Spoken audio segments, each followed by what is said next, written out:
नमस्कार, जय Hind. The knowledge care में आप सभी का हार्दिक स्वागत है। क्राउन जी के book page bye page series के एपिसोड नंबर 11 में आज हम चर्चा करेंगे मध्यकालीन भारत में उभरे प्रांतीय राज्य के बारे में। जी हाँ, एमपीटी की असफल योजनाओं यानी मोहम्मद बिन तुगलक की असफल योजनाओं के कारण साम्राज्य का विघटन होने लगा था और इसी के परिणाम स्वरूप क्या हुआ, उत्तर भारत में जौनपुर, मालवा, कश्मीर, मारवाड़ आदि, जबकि दक्षिण भारत में मावर, खानदेश, बहमनी और विजयनगर साम्राज्य। ये काफ़ी इम्पोर्टेंट है। बहमनी और विजयनगर साम्राज्य खास रूप से पढ़ा जाने वाला पॉइंट है इस एपिसोड में। ठीक है, तो चलिए आगे चर्चा करते हैं। कश्मीर से शुरुआत करेंगे। कश्मीर में हिंदू राज्य की स्थापना सुहादेव ने 1301 ईस्वी में किया था। सुहादेव ने कश्मीर में हिंदू राज्य की स्थापना की थी 1301 ईस्वी में। यहाँ यह जो था हिंदू शाही वंश का शासक था। इसका शासक था हिंदू शाही वंश का। सुहादेव ने कश्मीर की स्थापना 1301 में की थी। शाहमीर शमसुद्दीन के नाम से शाहमीर जो है वो शमसुद्दीन के नाम से कश्मीर का पहला मुस्लिम शासक बना। स्थापना किया सुहादेव ने, जो हिंदू वंश से रिलेटेड था 1301 में, लेकिन आगे चलकर शाहमीर शमसुद्दीन के नाम से कश्मीर का पहला मुस्लिम शासक बना और इंद्रकोट में शाहमीर राज्य की स्थापना की। इंद्रकोट में शाहमीर राज्य की स्थापना जो है शाहमीर के द्वारा ही किया गया, लेकिन वह शमसुद्दीन के नाम से कश्मीर का शासक बना। बाद में सिकंदर शाह नामक शासक हुआ, जिसके काल में तैमूर का भारत पर आक्रमण हुआ था। तैमूर का आक्रमण बहुत ही महत्वपूर्ण है। उस समय अगर दिल्ली सल्तनत का शासक पूछा जाए तो उस समय नसरुद्दीन महमूद था। नसरुद्दीन महमूद जो है वो दिल्ली सल्तनत का शासक था जब तैमूर लंग का आक्रमण हुआ था 1398 में। उसने मार्तंड मंदिर सहित अनेक हिंदू मंदिरों और मूर्तियों का विनाश किया और इस तरह से तैमूर लंग ने बुत सिकन की उपाधि धारण की थी। किसकी उपाधि धारण की थी? बुत सिकन की उपाधि धारण की थी। 1420 ईस्वी में सिकंदर शाह का पुत्र शाही खां जैनुलाब्दीन के नाम से सिंहासन पर बैठा, जिसे कश्मीर का अकबर भी कहा जाता है। कई बार प्रश्न पूछा गया है कि कश्मीर का अकबर किसे कहा जाता है, तो जैनुलाब्दीन को कहा जाता है। इसका मूल नाम था शाही खां, जो कि सिकंदर शाह का पुत्र था। उसे बुद्ध शाह और महान सुल्तान भी कहा जाता है। किसे? जैनुलाब्दीन को, जिसका मूल नाम था शाही खां। वह धार्मिक दृष्टि से बहुत ही सहिष्णु था। उसने महाभारत और राजतरंगिणी जिसमें कश्मीर का इतिहास है और ये कल्हण ने लिखा है, तो इसका फारसी में अनुवाद जो है जैनुलाब्दीन ने करवाया था। वह कुतुब उपनाम से फारसी में कविताएं लिखता था और उसने शिकायतनामा ग्रंथ की रचना की है। तो ये प्रश्न महत्वपूर्ण हो जाता है कि शिकायतनामा के लेखक कौन है? जैनुलाब्दीन है। 1470 ईस्वी में उसकी मृत्यु हो गई। कश्मीर के लोगों ने उसे वुड शाह की उपाधि दी थी। कश्मीर के लोग उसे वुड शाह कहते थे और उसकी उदार नीतियों के कारण ही उसे कश्मीर का अकबर भी कहा जाता है। ये सबसे मुख्य पॉइंट यहाँ से यही है कि कश्मीर का अकबर किसे कहा जाता है? जैनुलाब्दीन को। ठीक है, और मूल्य नियंत्रण प्रणाली के कारण इसे अलाउद्दीन खिलजी कहा जाता है। बाजार नियंत्रण प्रणाली के लिए अलाउद्दीन खिलजी हमेशा के लिए जाना जाता रहा है। तो अगर मूल्य नियंत्रण व्यवस्था के कारण इसे कश्मीर का अलाउद्दीन भी कहा जाता है, उदारता के कारण इसे कश्मीर का अकबर भी कहा जाता है। दिल्ली सल्तनत के किसी भी सुल्तान ने कश्मीर पर अधिकार नहीं किया। बाद में अकबर ने उसे अपने राज्य में मिला लिया था। दिल्ली सल्तनत के किसी सुल्तान ने कश्मीर पर अपना कब्जा नहीं किया, लेकिन अकबर जो कि मुगल सम्राट हुए, उन्होंने उसे अपने राज्य में शामिल कर लिया। तो कश्मीर में हिंदू वंश की स्थापना जो है सुहरादेव के द्वारा 1301 में की गई। बाद में शमसुद्दीन के नाम से शाहमीर जो है वो पहला मुस्लिम शासक बनता है। जैनुलाब्दीन को कश्मीर का अकबर और कश्मीर का अलाउद्दीन खिलजी भी कहा जाता है, बाजार नियंत्रण प्रणाली के कारण। ठीक है, तो ये मुख्य बात हो गई। अब है जौनपुर। तो जौनपुर नामक नगर जो है वो एफएसटी के द्वारा बसाया गया था। किसकी याद में? जूना खां की याद में। ठीक है, जूना खां कौन था? मोहम्मद बिन तुगलक का मूल नाम था जूना खां। तो जौना खां के याद में ही इसने जौनपुर नामक नगर बसाया एफएसटी ने। स्वतंत्र सत्ता का संस्थापक जो है जौनपुर में मलिक सरोवर था। यह प्रश्न पूछा जा सकता है कि जौनपुर का संस्थापक कौन था, मतलब स्वतंत्र सत्ता का संस्थापक कौन था? तो मलिक सरोवर था, जिसे फिरोज शाह तुगलक के पुत्र सुल्तान महमूद ने मलिक उस सर्क की उपाधि दी थी। फिरोज शाह तुगलक के बेटे सुल्तान महमूद ने मलिक उस सर की उपाधि किसे दी थी? मलिक सरवर की, जो कि जौनपुर का स्वतंत्र शासक बना था। इसी के कारण, इसी पद के कारण उस वंश को क्या कहा गया? सरकी वंश कहा गया। तो आपसे यह भी प्रश्न पूछा जा सकता है कि सरकी वंश का संबंध किस प्रांत से था? जौनपुर से था।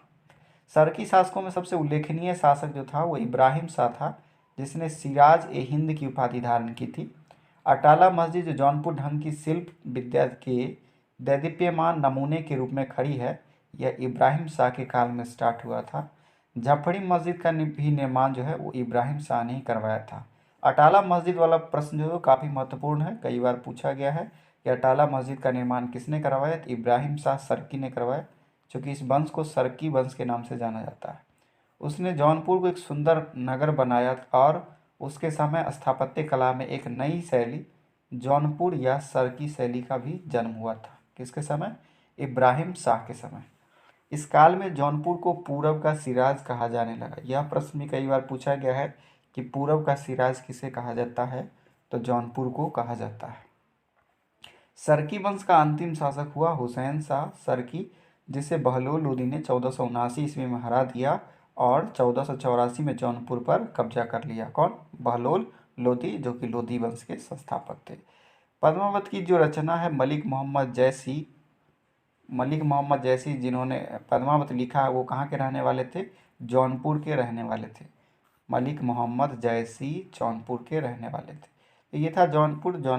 स्वतंत्र जौनपुर की स्थापना मलिक सरवर ने किया था और उसमें जो है इब्राहिम शाह फेमस शासक हुए, जिन्होंने अटाला की मस्जिद का निर्माण करवाया था।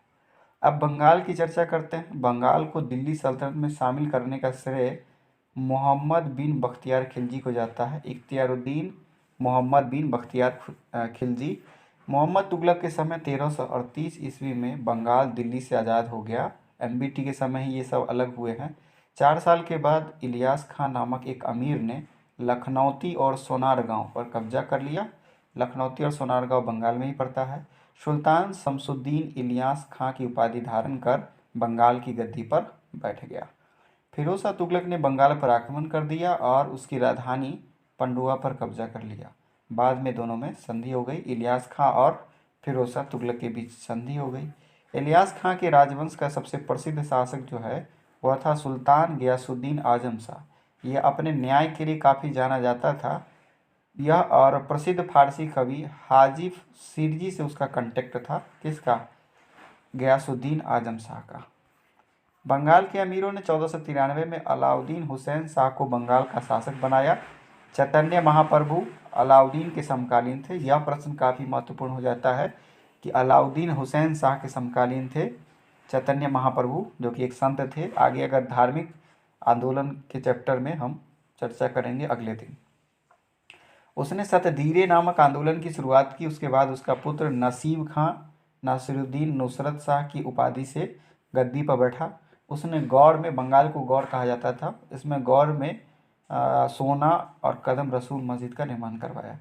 इस वंश का अंतिम शासक जो है वो गियासुद्दीन महमूद था, जिसे शेरशाह सूरी ने हराकर बंगाल पर कब्जा कर लिया।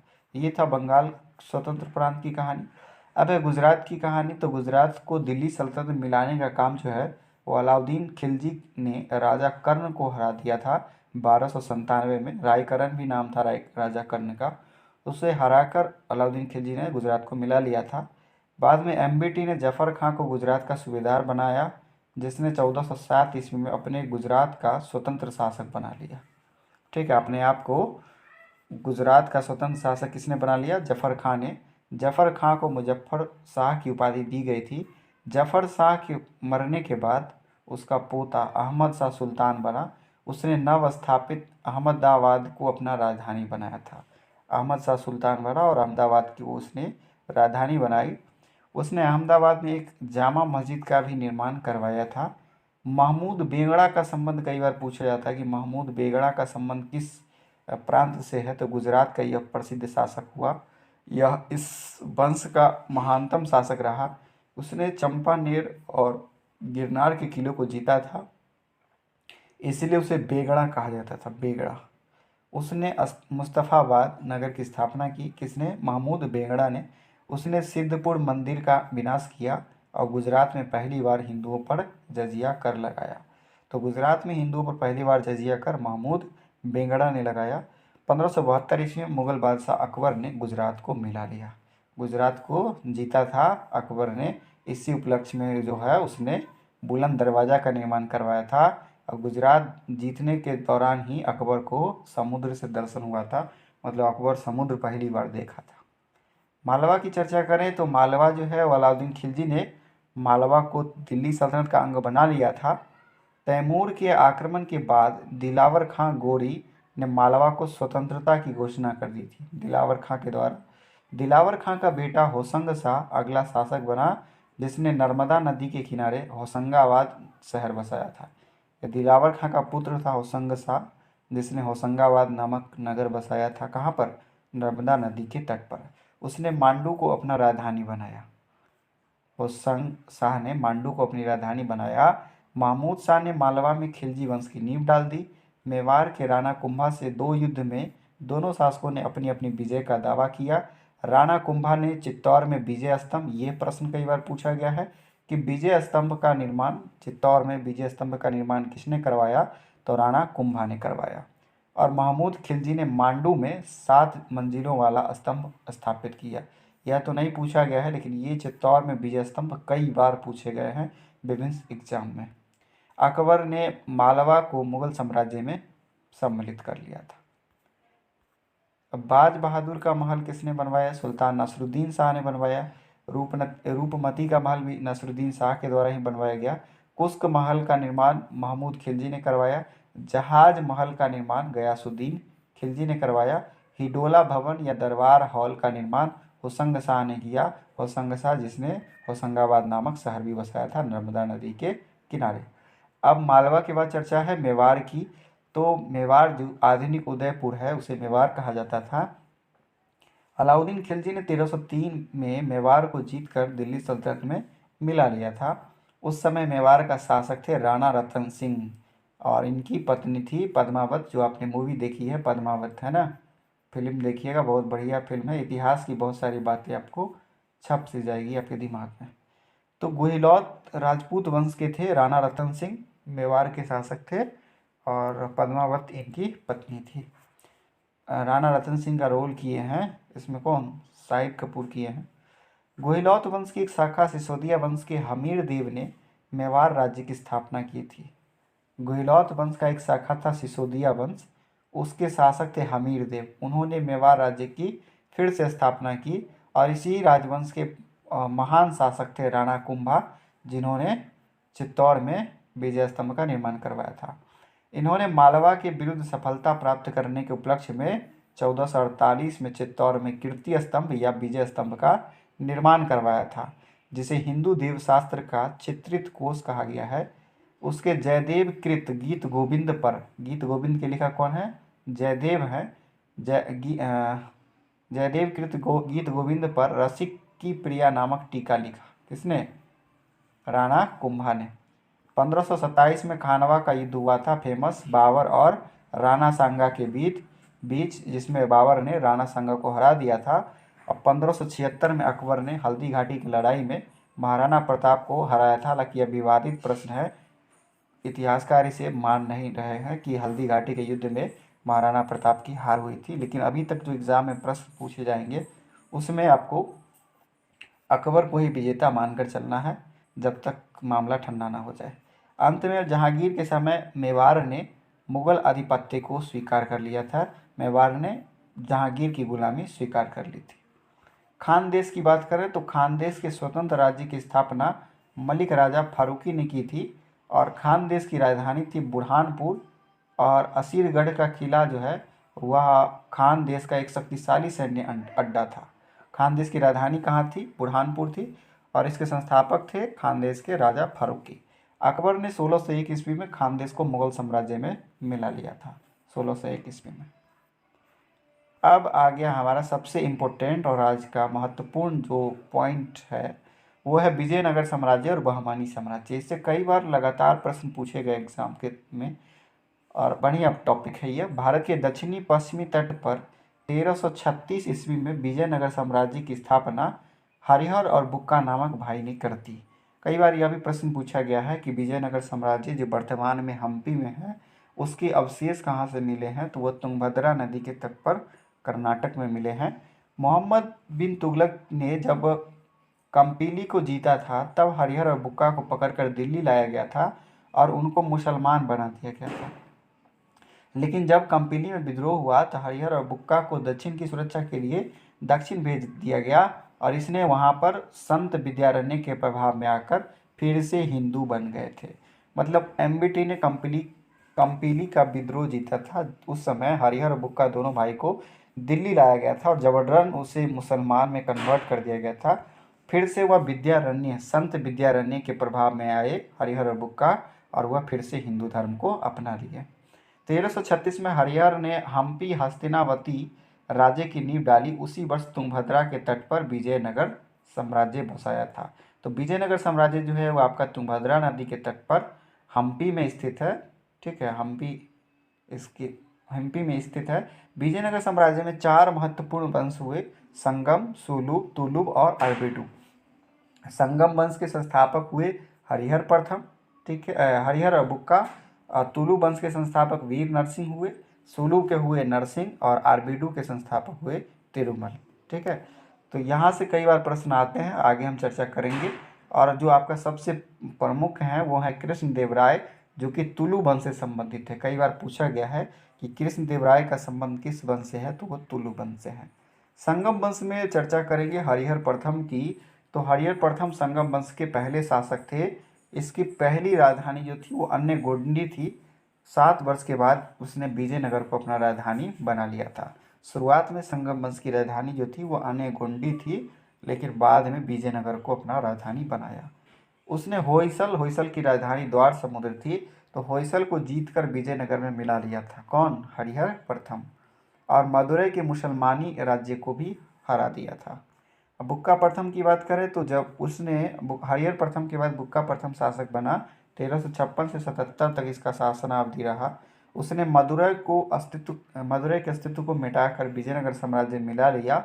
उसने वेद मार्ग प्रतिष्ठापक की उपाधि धारण की थी। बुक्का प्रथम ने वेद मार्ग प्रतिष्ठापक की उपाधि धारण की। बुक्का प्रथम ने चीन में एक दूत मंडल भेजा था। किस लिए? तेलुगु साहित्य को प्रमोट करने के लिए चीन में एक दूत मंडल भेजा था। उसने विद्यानगर का नाम विजयनगर रखा और कृष्णा नदी को विजयनगर और बहमनी राज्य की सीमा माना। बहमनी और विजयनगर हमेशा लगातार लड़ते झगड़ते रहे, तो कृष्णा नदी को बॉर्डर माना गया था। कहाँ? किसके बीच? तो विजयनगर साम्राज्य और बहमनी साम्राज्य के बीच। आगे हम बहमनी साम्राज्य भी देखेंगे। हरिहर प्रथम और बुक्का प्रथम के बाद बारी आती है हरिहर द्वितीय की, जो 1377 से 1404 तक रहते हैं और इन्होंने महाराजा धीराज की उपाधि धारण की थी। वहीं गुप्त साम्राज्य के पहले जो चंद्रगुप्त प्रथम थे उन्होंने महाराजा धीराज की उपाधि धारण की थी। यहाँ पर विजयनगर साम्राज्य में हरिहर द्वितीय ने महाराजा धीराज की उपाधि धारण की और यह शिव के विरूपाक्ष रूप का उपासक था। विरूपाक्ष मंदिर पूछा गया कई बार कि विरूपाक्ष मंदिर किस भगवान को समर्पित है, तो ये भगवान शिव को समर्पित है। देवराय प्रथम की चर्चा करेंगे तो देवराय प्रथम जो है इन्होंने हरविलास और प्रसिद्ध तेलुगु कवि श्रीनाथ को अपने यहाँ संरक्षण दिया था। इनके काल में निकोलो कंटी जो है वो इटली के यात्री देवराय द्वितीय प्रथम के दरबार में आए थे 1420 ईस्वी में। इसने तुर्की तीरंदाजों को सेना में शामिल किया था। इसी के शासनकाल में बहमनी शासक फिरोज बहमनी ने विजयनगर पर आक्रमण किया। देखिए, विजयनगर साम्राज्य की स्थापना जो है हसन गंगू ने 1347 में की। कई बार आ रहा है, तो आगे हम बढ़िया से चर्चा करेंगे। देवराय द्वितीय की चर्चा करें तो यह संगम वंश का सबसे शक्तिशाली शासक था। इसने कोंड बिंदु पर विजय प्राप्त कर लिया और उसको अपने साम्राज्य में मिला लिया था। देवराय द्वितीय साहित्य का महान संरक्षक और खुद वह संस्कृत का विद्वान था। देवराय द्वितीय उसने 2 संस्कृत ग्रंथों महानाटक सुधा निधि और बादरायन का जो ब्रह्मसूत्र है उस पर टीका की रचना की। इसके समय में अब्दुल रज़ाक ने विजयनगर की यात्रा की थी और अब्दुल रज़ाक जो है ईरान का यात्री था। देवराय प्रथम के दरबार में निकोलो कोंटी आया था जो कि इटली का रहने वाला था, जबकि देवराय द्वितीय के दरबार में अब्दुल रज़ाक आया जो कि फारस या ईरान का यात्री था।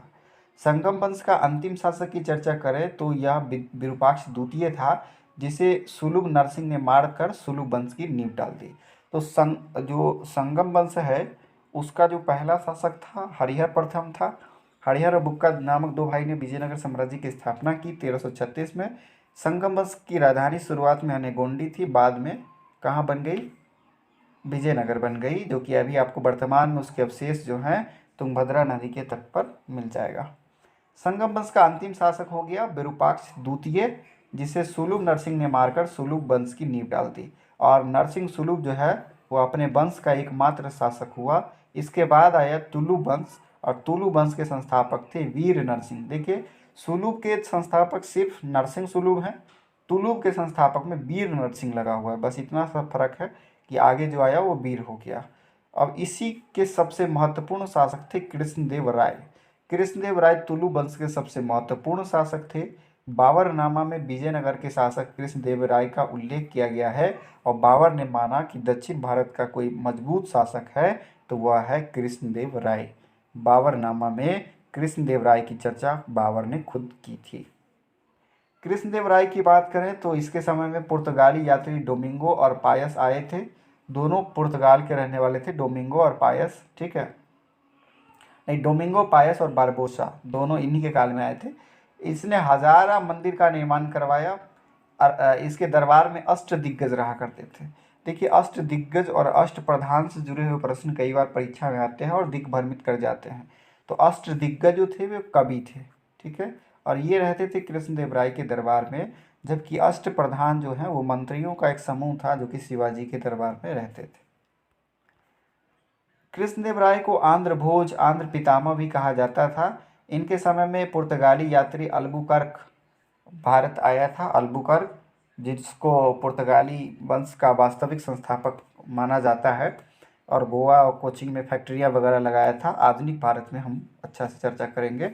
इनकी रचनाएं कई बार पूछी जाती है कृष्णदेव राय की, जिसमें अमुक्त माल्यवाद, जामवती कल्याणम, ये दो महत्वपूर्ण है। अमुक्त माल्यवाद कई बार पूछे गए हैं, ठीक है। तो पुर्तगाल यात्री जो है डोमिंगो पायस और बारबोसा जो है वो किसके दरबार में आए थे, तो वो आए थे इसी कृष्णदेव राय के दरबार में। उसने अपने प्रसिद्ध तेलुगु ग्रंथ अमुक्त माल्याद में अपनी प्रशासनिक नीतियों की चर्चा की है। विजयनगर के निकट नागलपुर नाम का एक नया शहर बसाया। डोमिंगो पायस, डुआर्ट बारबोसा, इन तीनों ने विजयनगर की यात्रा की थी। तो डोमिंगो पायस और बारबोसा कई बार पूछा गया है। यहाँ पर एक नया पॉइंट हमको देखने को मिला, मैं भी पहली बार इससे अवगत हो रहा हूँ कि डुआर्ट जो है वो भी पुर्तगाली यात्री था, जो किसके समय आया था, कृष्णदेव राय के समय। वह महान विद्वान, विद्या प्रेमी था, जिसके कारण उसे अभिनव भोज, आंध्र भोज कहा जाता था। इसके दरबार में अष्ट दिग्गज रहते थे, जिसमें पेडाना जो दिग्गजों में पेडाना थे वो काफ़ी महत्वपूर्ण थे, सबसे प्रमुख थे। वो संस्कृत और तेलुगु दोनों भाषाओं के ज्ञाता थे।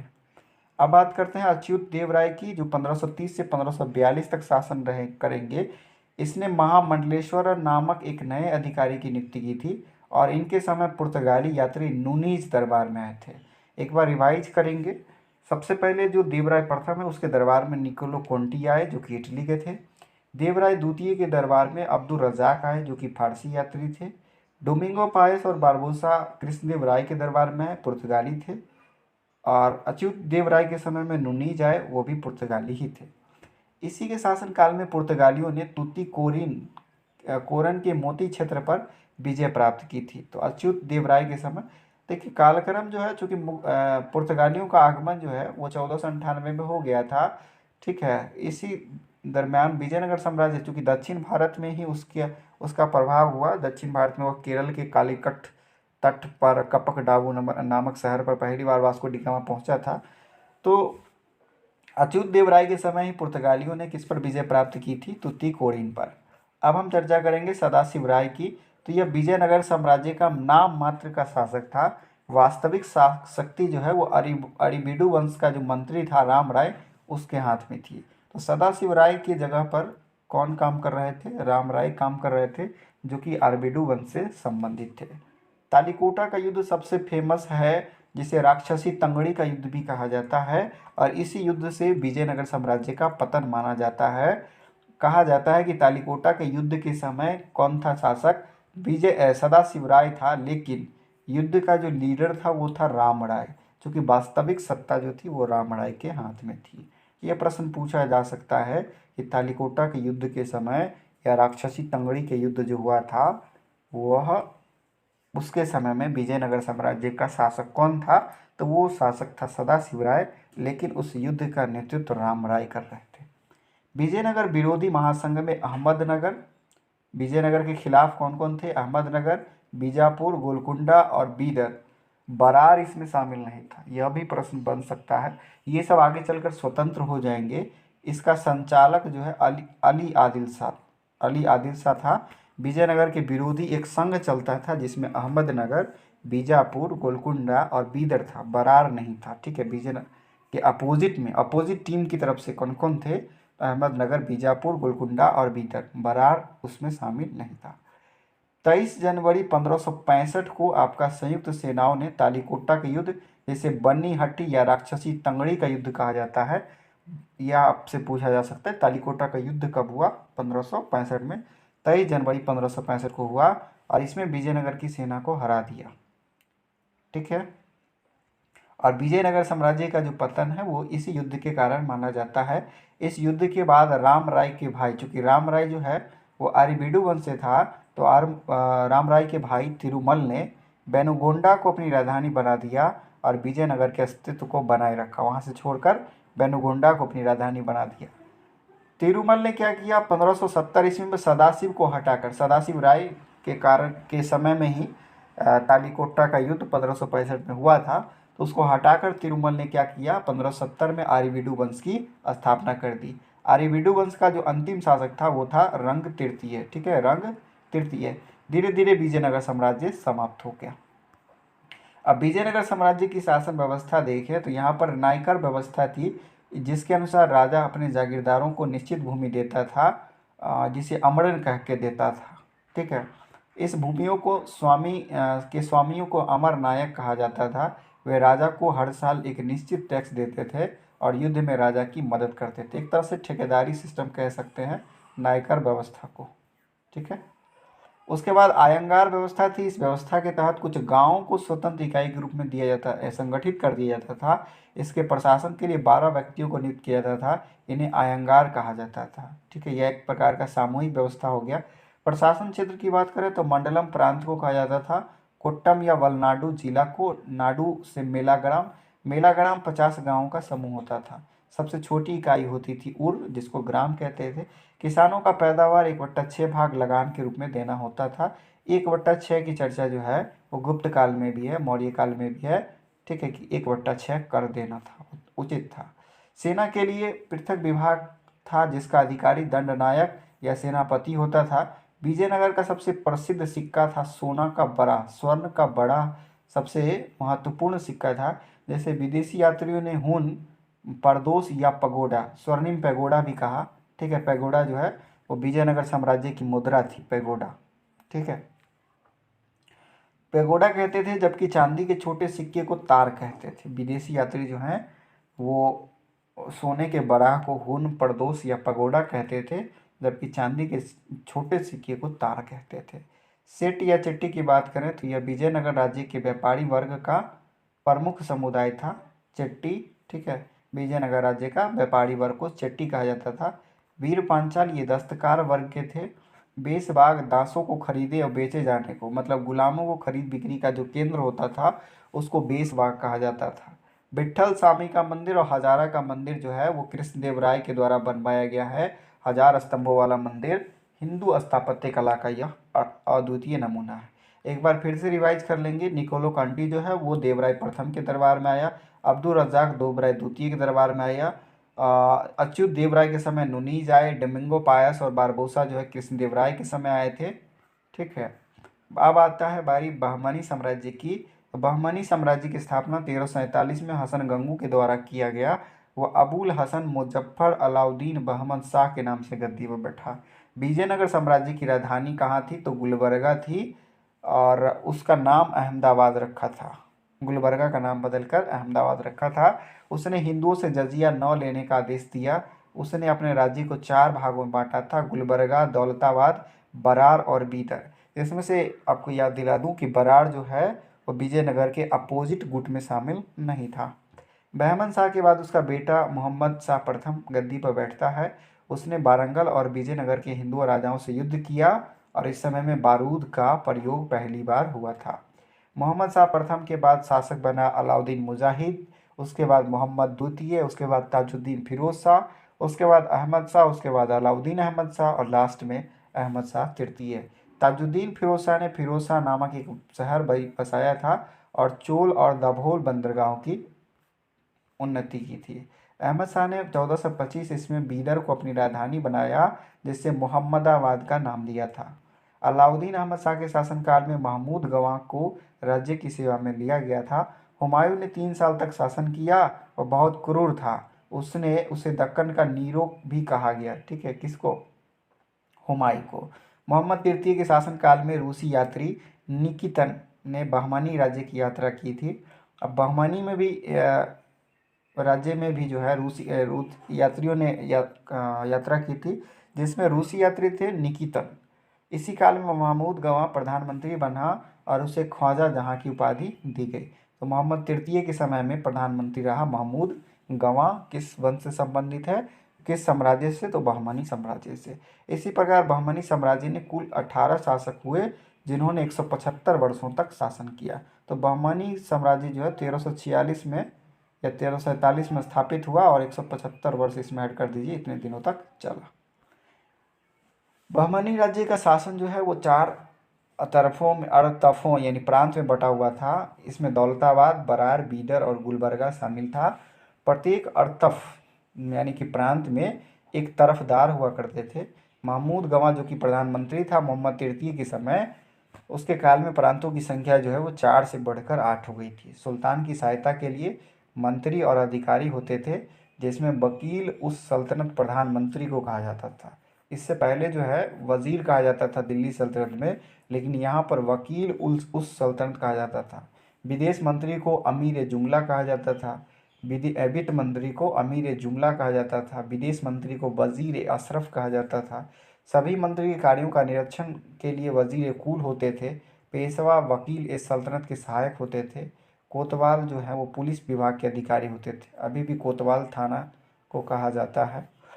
नाजीर जो है अर्थ विभाग से संबंधित होते थे। नाजीर शब्दावली का प्रयोग अभी भी चलता है आपके प्रखंड में, है ना। प्रखंड में नाजीर शब्द का प्रयोग अभी भी किया जाता है। सद्र ए जहां न्याय और धर्म विभाग के अध्यक्ष होते थे। यह हर जगह सेम है। सद्र सुदूर का प्रयोग होता था, जबकि यहाँ पर जो है सद्र ए जहां का प्रयोग किया गया है। अमीर उस अमड़ा जो है अमीर उस उमड़ा राज्य का सेनापति होते थे। सुल्तान के बॉडीगार्ड को खास खेल कहा जाता था। खास खेल यानी कि जो उनके खास होते थे सुल्तान के बॉडीगार्ड। सियाबुद्दीन अहमद ने मनसबदारी प्रथा का आरंभ किया, जिसमें सैनिक अधिकारियों को उनके मनसब के अनुसार जागीरें दी गई। बहमानी राज्य का पतन किस तरह हुआ? बहमानी राज्य का अंतिम शासक हुआ खलीमुल्ला, जो कि बहमानी राज्य में कुल 18 शासक हुए, जिन्होंने मिलकर 175 वर्ष तक शासन किया। खलीमुल्ला की मृत्यु 1538 ईस्वी में हो गई। उसके बाद जो है बहमानी राज्य 5 स्वतंत्र राज्यों में बट गया। ठीक है, और ये 5 स्वतंत्र राज्य ये हुए कौन कौन? बीजापुर, अहमदनगर, बरार, गोलकुंडा और बीदर। यह मिलान करने के प्रश्न यहाँ से बनते हैं। बीजापुर के संस्थापक यूसुफ आदिल शाह थे। अहमदनगर के मलिक अहमद, बरार का इमाद शाह, गोलकुंडा का कुली कुतुब शाह, बीदर का अमीर अली बरीद। ठीक है, 2 याद रखना है, बाकी तो इंटरलिंक्ड है। बीजापुर यूसुफ आदिल शाह, वंश भी याद रख सकते हैं, ये वर्ष याद नहीं भी रहेगा चलेगा, लेकिन ये दोनों महत्वपूर्ण है, संस्थापक और वंश। बीजापुर के संस्थापक यूसुफ आदिल शाह। अब आदिल शाह हैं तो आदिल शाही वंश है। अहमदनगर के मलिक अहमद और इसके वंश हो गया निजाम शाही। बरार का इमाद शाह संस्थापक हैं, वंश हो गया इमाद शाही। गोलकुंडा का कुली कुतुब शाह और इसके वंश हो गया कुतुब शाही। बीदर का अमीर अली बरीद और वंश हो गया बरीद शाही। ठीक है, तो ये महत्वपूर्ण पॉइंट है। 1547 ईस्वी में अहमदनगर ने बरार को अपने साम्राज्य में मिला लिया था। अहमदनगर ने बरार को अपने साम्राज्य में मिला लिया था। बीजापुर ने बीदर को मिला लिया 1618-19 में। शाहजहां ने 1636 में अहमदनगर को मिला लिया और औरंगजेब ने 1686 में बीजापुर और 1687 में गोलकुंडा को मिला लिया था। गोलकुंडा का किला कई बार पूछा गया है कि किसने बनवाया है, तो वो कुली कुतुब शाह ने बनवाया है। ठीक है, ये था हमारा क्राउन जी की book page bye page series का एपिसोड नंबर 11। आपको ये वीडियो कैसा लगा कमेंट करें, और अगर पसंद आता है तो लाइक सब्सक्राइब जरूर करें। धन्यवाद।